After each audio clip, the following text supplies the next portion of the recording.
மருத்துவ பணியாளர் தேர்வு வாரியத்தால் தேர்வு செய்யப்பட்ட 250 சிறப்பு மருத்துவர்களுக்கு பணி நியமன ஆணைகள் வழங்கும் அடையாளமாக 10 மருத்துவர்களுக்கு பணி நியமன ஆணைகளை வழங்குமாறு மாண்புமிகு முதலமைச்சர் அவர்களை பணிவுடன் கேட்டுக்கொள்கிறேன்.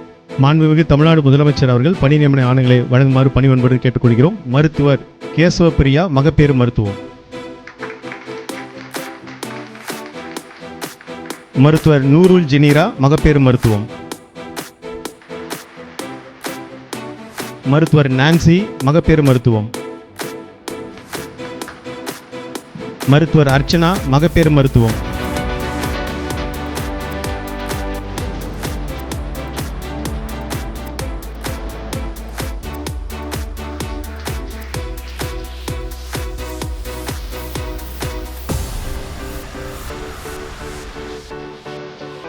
மருத்துவ பணியாளர் தேர்வு வாரியத்தால் தேர்வு செய்யப்பட்ட 250 சிறப்பு மருத்துவர்களுக்கு பணி நியமன ஆணைகள் வழங்கியதற்கு மாண்புமிகு முதலமைச்சர் அவர்களுக்கு துறையின் சார்பாக எங்களது மனமார்ந்த நன்றியை தெரிவித்துக் கொள்கிறோம்.